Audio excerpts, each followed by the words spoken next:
สบายดีทุกคนคลิปนี้เดี๋ยวจะมาสอนมือใหม่ที่ยังเปลี่ยนกราฟบ่เป็นเนาะหรือว่าปรับภาษาปรับสีบ่เป็นเนาะ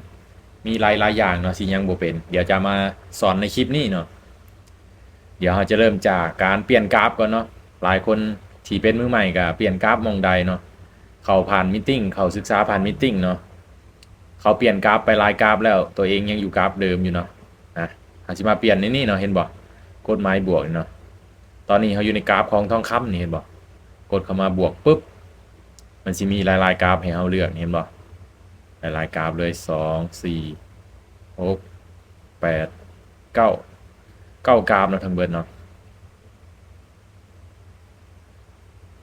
กราฟเนาะกราฟมาสำหรับการเปลี่ยนกราฟเนาะสำหรับเทคนิคเนาะอินดิเคเตอร์นี่เลยอินดิเคเตอร์ตัวนี้เนาะอินดิเคเตอร์ปุ๊บเทคนิคเนาะเราอยากใช้เทคนิคใดเราก็หาตามนี้เลยเนาะนี่เรามักเทคนิคใดเราก็พิมพ์เอาก็ได้เนาะถ้าว่ามีสื่อเนาะพิมพ์เอาก็ได้ปุ๊บของข่อยจะเป็น balance of power เนาะนี่เนาะเห็นบ่ปุ๊บกับวิลเลียมแฟกทอร์เนาะเห็นบ่ข่อยติดดาวไว้เลยปุ๊บนี่มันก็จะเป็นแทงเทียนนี่เนาะลูกศรอยู่เทิงแทงเทียนเนาะวิลเลียมแฟกทอร์ตัวนี้ก็จะเป็นลูกศร4ขึ้น4ลงเนาะจับบ่แม่นลูกศรจะเป็นเส้นสีแดงเนาะสีแดง4ขึ้น4ลงเนาะเทคนิคที่ข่อยนำใช้เนาะแล้วมาเปลี่ยนภาษาเนาะเปลี่ยนภาษานี่เลย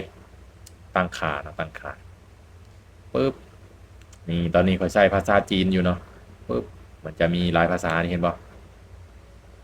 ปุ๊บนี่ภาษา2 4 6ภาษานะ6ภาษาอาจจะเปลี่ยนเป็นไทยอังกฤษก็ได้เนาะนี่เปลี่ยนภาษาได้ก็ได้เนาะนี่ปรับเป็นภาษาอังกฤษปุ๊บภาษาอังกฤษมันก็จะเปลี่ยนให้เฮาเนาะ buy sell เห็นบ่ถ้าว่าเป็นไทยกับปุ๊บนี่มันจะเป็นซื้อกับขายเนาะเห็นบ่เดี๋ยวเขาจะเปลี่ยนสีเนาะวันนี้เปลี่ยนสีนี่เนาะปุ๊บมันจะมี3 สีให้เราเลือกเนาะสีขาวนี่สีขาวก็จะแจ้งเนี่ยเนาะตัวนี้ไลท์เนาะสีขาวดาร์กนี่สีดำเนาะสีดำเนาะไพ่ที่มักสีดำสีขาวกับปั๊บเอาเลยเนาะตัวนี้สีสุดท้ายเนาะสีสุดท้ายดิมเนาะปุ๊บนี่สีตัวนี้ก็งามอยู่เนาะสีงามอยู่ถ้าว่าบ่มักสีขาวกับสีดำก็จัดสีนี้เลยเนาะนี่ตัวนี้จะเป็นเสียงเนาะการแจ้งเตือนเฮาปิดมันก็จะบ่ได้ยินเสียงหยังจะบ่มีข้อความหยังเข้ามาเนาะตัวใดอีกบาดนี้อินดิเคเตอร์ก็ไปแล้วเนาะเดี๋ยวมาเบิ่งประวัติก็จะเป็นตัวนี้เนาะประวัตินี้ประวัติมือนี้เนาะ7มือปรับแต่งเนาะนี่จะเป็น ID ที่เอามาให้เบิ่งเป็นกรณีศึกษาเนาะประวัติกับมือนี้มันจะขึ้นมาในนี้เลยเนาะแต่ว่า7 วันมันจะขึ้นมานี่คือกันเนาะ7 วันล่าสุดตัวนี้อัตราชนะเนาะตัวนี้เนาะอัตราชนะตัวนี้กำไรสุทธิตัวนี้จำนวนการซื้อขายเนาะวอลุ่มมันจะขึ้นมาในนี้เนาะประวัติการซื้อขายกับเวลาเขาเทรดมันจะขึ้นมาในนี้เนาะตัวนี้ตลาดเนาะตลาดจะมีประมาณนี้เนาะ BTC Ethereum BNB ตัวนี้จะแม่นกระเป๋าเนาะกระเป๋านี่ก็อาซิมาเอา ID อยู่ในนี่เนาะเติมเงินปุ๊บเติมเงินนี่เนาะ ID ของเขาเนาะเวลาเติมเวลาถอนก็เอาในนี่เนาะหรือว่าภายนอกก็มาเอาตัวนี้ภายนอกเครือข่ายคริปโตเนาะเครือข่ายคริปโตเห็นบ่ที่อยู่สำหรับผากนี่เนาะนี่เอามาคัดลอกตัวนี้เลยสำหรับภายนอกเนาะภายในก็จะเป็นตัวนี้เนาะภายในตัวนี้นี่เลยภายในเนาะแล้วเติมถอนเงินเนาะถอนเงินนี่เอามาถอน ID ตัวนี้ ID Gmail ก็ได้เนาะถ้าว่ามี Gmail ID เขาก็พิมพ์ไปแล้วก็จำนวนเงินถอนนี่เนาะพิมพ์คำอธิบายตามนี้เครือข่ายคริปโตก็จะประมาณนี้เนาะพิมพ์ไปก็มันให้ใส่รหัส 2FA รหัสธุรกรรมเนาะต่อไป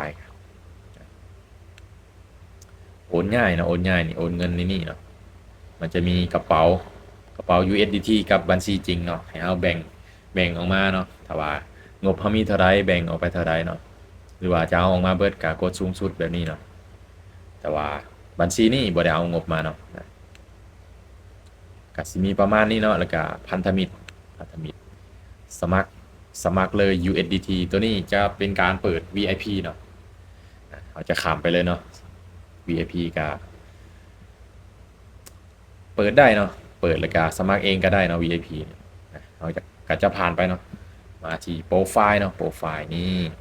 ยืนยันตัวตนสำเร็จเนาะตัวนี้เนาะยืนยันตัวตนภายทีบ่ทันยืนยันก็มันจะบ่ขึ้นว่ายืนยันเนาะตัวนี้รหัสผ่าน 2FA และธุรกรรมเนาะให้เปิดเนาะความปลอดภัยเนาะให้เปิด2อย่างนี้เนาะตัวนี้นะยืนยันก็ได้ถ้าว่าอยากเติมทอนภายนอกเนาะบ่ยืนยันก็เติมทอนภายในเนาะถ้าว่าภายนอกนี่ต้องได้ยืนยันเนาะภายในนี่บ่ยืนยันก็ได้เนาะนี่ตัวนี้จะเป็นกล่องของขวัญเนาะเช็คอิน7 วันเนาะเวลา7 วันแล้วมันจะให้เราเปิดกล่องของขวัญตัวนี้เห็นป่ะเช็คอินครบ7 วันเห็นป่ะตัวนี้ชนะ5 ออเดอร์ติดต่อกัน